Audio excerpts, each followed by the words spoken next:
Maamin? Ilabas mo na yan sa akin. Meron Toby in the morning! Uy! Nakakaloka! El, Toby in the morning! Tara, Toby in the morning. Number 1!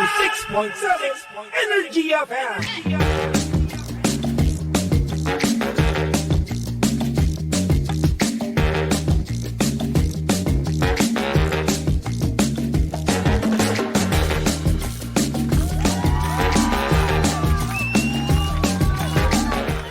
Same, pero iba. We are number 1, 6.7 Energy FM. Pangga, huwag mo sabihing radyo. Sabihin mo. Oras sa buong kapuluan. Pangga, check our time. It's now 6:26 on the clock. Good morning. Luzon, Visayas at Mindanao, Metro and Mega Manila.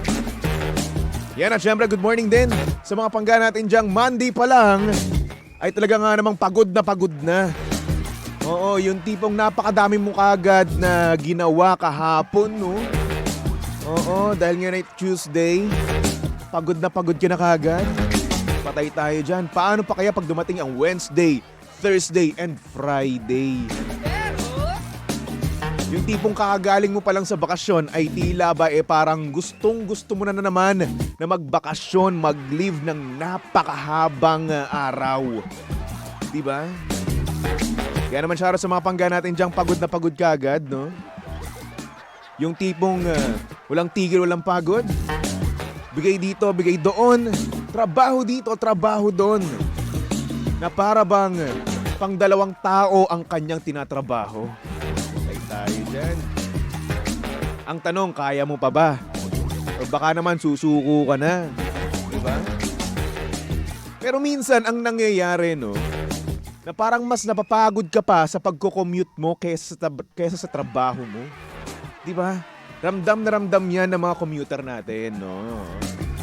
Yung tipong pipila ng napakahaba, yung tipong makikipagsiksikan, yung tipong makikipag-unahan, di ba?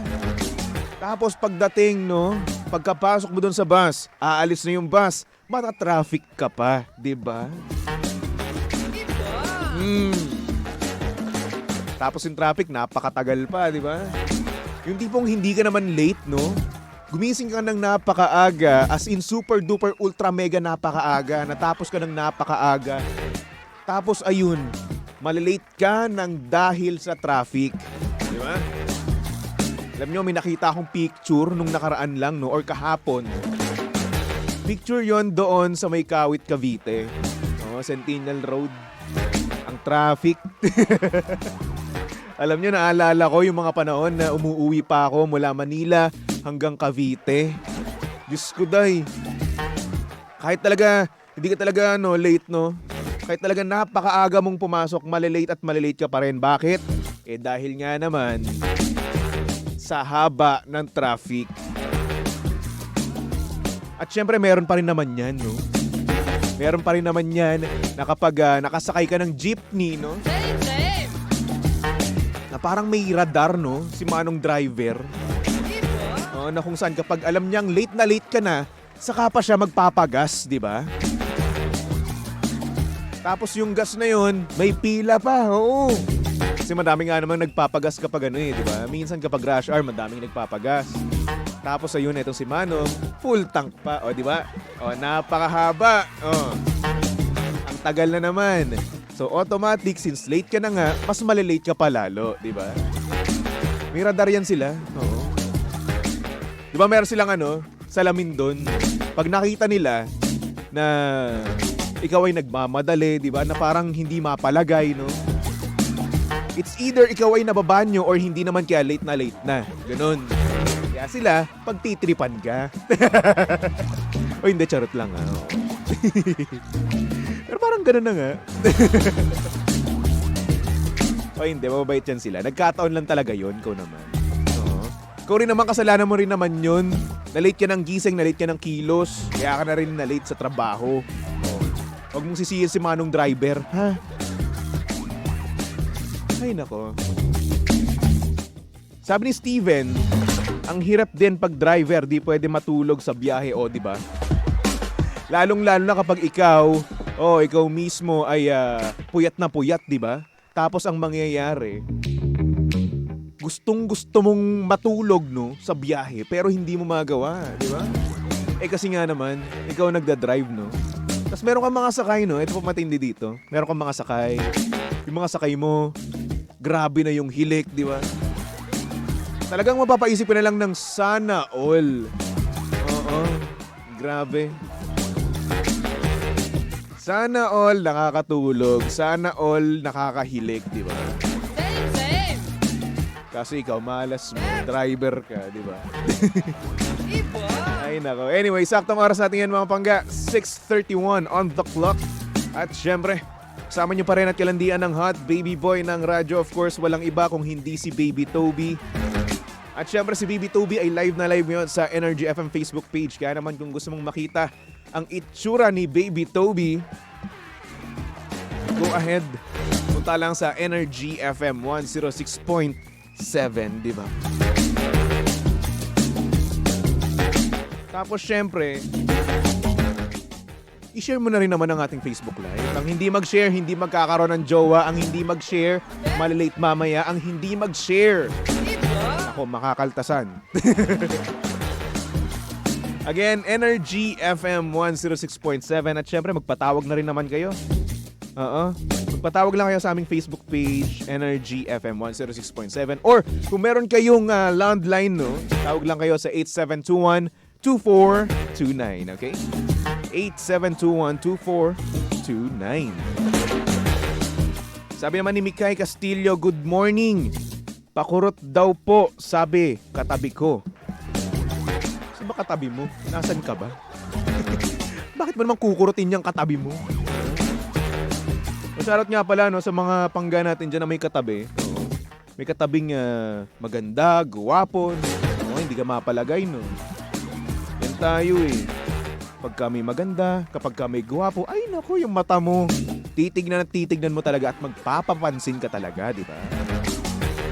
Oh, yung tipong okay ka lang naman kapag nagko-commute ka ng walang ayos, no? Ay tila ba parang mag-aayos ka, girl? Oh, yung tipong wala kang pakialam kahit na napaka no, siksikan, no? Ay nako, mag-aayos ka kasi nga naman may guwapo or hindi naman kaya may maganda. Bet na bet mo, kaso nga lang may jowa siya, oh, di ba? Panis. Ay nako. Anyway, shoutout sa mga pangga natin diyang nagko-commute, no? Hello po sa inyong lahat, no? Sana naman hindi kayo matraffic ngayon at sana naman hindi kayo malate, no? At sana hindi magpagas si Manong driver, no? Hello po sa inyong lahat. At kaya naman, para naman extra special, no, ang iyong kalusugan, no? Lalong-lalo na sa mga commuter natin dyan. Mahirap mag-commute. Lalong-lalo na kung hindi ka nagte-take ng MX3 Plus with L-carnitine and CoQ10. Oh. Alam nyo ba, ang bawat MX3 capsule ay nagtataglay ng alpha mangosteen, beta mangosteen at gamma mangosteen. Ito yung mga sangkap na nakakatulong at hindi nakakasama sa ating katawan at kalusugan.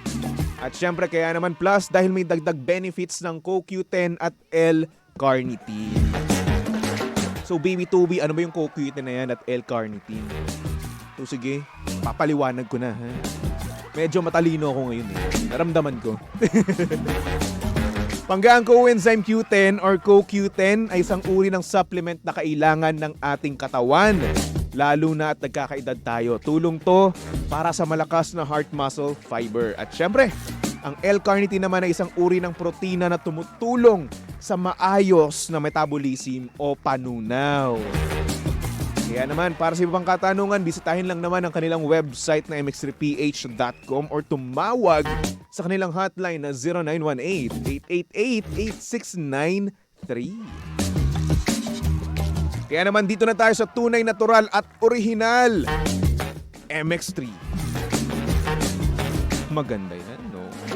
Kasi alam ko nga namang walang nag-aalaga sa'yo. Walang nagpapaalala sa'yo na mag-take ka ng mga gamot, mga food supplement, di ba? Ako na lang. Wala kasing bebe. Oh, pag walang bebe, walang nag-aalaga. Diba? Pag walang bebe, walang naglalambing. Diba? Pag walang bebe, walang nag-aalala. Diba? Hanggang kailan? Forever na yan. Ay nako, tayo dyan, par. Anyway, Pangga, meron tayo ngayong sender, no? Pero bago ang lahat, Boss Roland, yung ano na lang, harapan na lang na angulo natin sa Facebook Live, no? O, para sa mga pangga natin na nanonood sa ating Facebook Live, no? Mas bagay sa akin tong ano nasa harap muna di ba? Minsan kasi nasa angulo yan ng buhok mo no? Oo. Kapag kasi yung angulo ng buhok mo ay hindi pa kaaya-aya ganun, sa ganong angulo, no? Parang antsaka mo. Hindi mo bet, no? Depende yan sa buhok, no? Minsan, kapag astig yung buhok mo, no, naayos mo ng maayos, no, at medyo mahaba, no, sa ibang angulo, napakaganda niya. Diba? Ganun. Pero may angulo na namang hindi. No? Ay, nako. Sana all pogi. Yung iba kasi ganun, no? Kapag kahit na anong angulo, no, pogi pa rin sila. Oo, maganda. Pero ikaw hindi, May angulo na maayos ka, may angulo na hindi, di ba? May angulo na ang gulo-gulo ng mukha mo. Ganun. Sila Papa P, sila Ding Dong, sila Alden. Ay naku, kahit na anong angulo. Ang gagwapo nila. Sige. Hintayin nyo ako. Hindi lang ako sikat. Charot lang naman. Anyway, Pangga, meron tayo ngayon sender. Kaya naman, ipasok na natin yan dito sa programang TT in the Morning. Oh yeah, TT in the morning.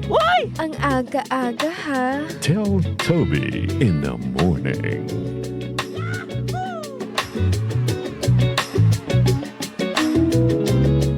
Good morning sa mga pangga natin dyang walang dilig.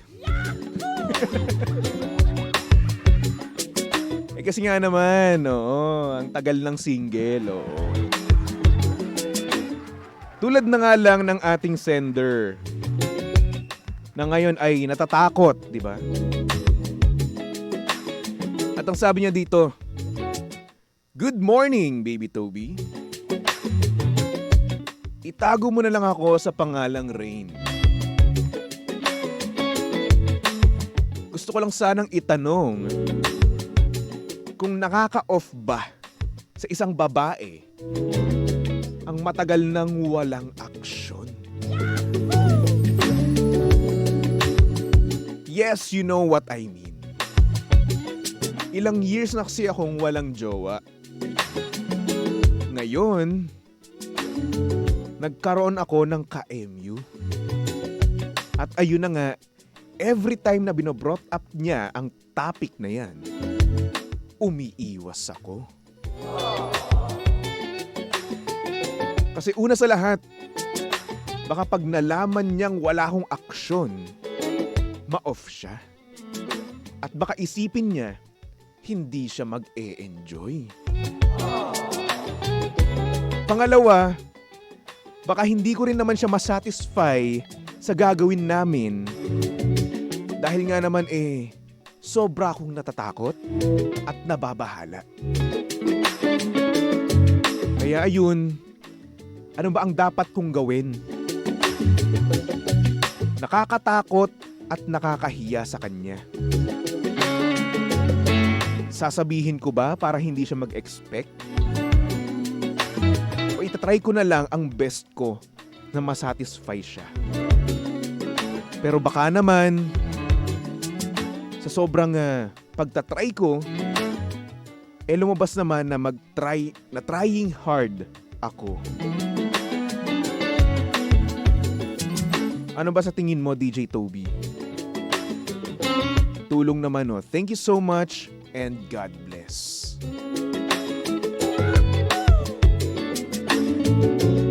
Ay, nako. Tanong natin yan sa babae, syempre. Mamaya tanong natin kay DJ Lindsay, Pag nandito na siya, kapag kasama na natin siya.